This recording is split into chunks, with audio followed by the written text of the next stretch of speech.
And we understand China's motivations. It wants to be a superpower. It is a compulsive bully. We also understand Pakistan's machinations. It wants to hurt India. It is a perpetual nuisance. But what about Nepal? What does Nepal want? And why is it doing what it's doing? Nepal's brinkmanship is becoming more dangerous. Anti-India sentiments have been running high, and the Prime Minister himself is fueling these sentiments. He has repeatedly blamed Indians for bringing the Wuhan virus to his country. Mr. Oli says 85% of coronavirus cases in Nepal came from India, and today we saw the result of such dangerous rhetoric. An Indian citizen has lost his life. He was killed by the armed police force of Nepal, the APF. This happened at the Lal Mandi Janki-Nagar border in the Sitamarhi district of Bihar. Nepalese forces say a group of Indians was forcefully trying to enter their country, so they resorted to firing. India says this version is being investigated.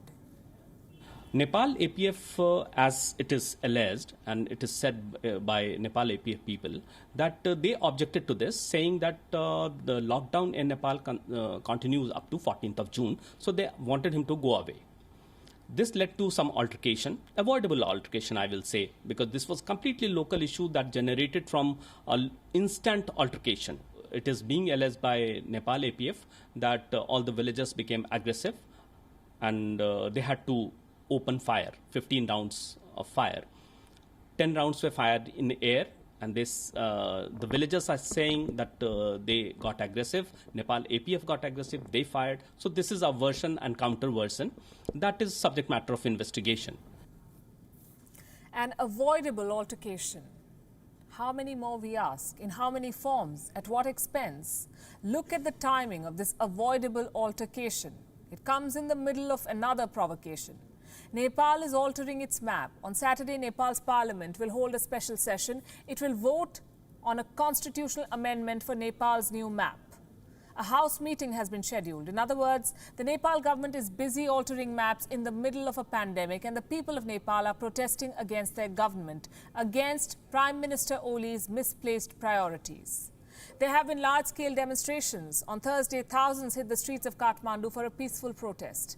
And this was the second protest in a week.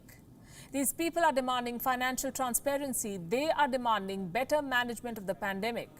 Prime Minister KP Oli's attempts at blaming India for the Wuhan virus are clearly not working with his own people. As for the border dispute, India has repeatedly conveyed its openness to dialogue, but Nepal seems to be in a hurry. This dispute is not new. Neither is the road over which Nepal is upset.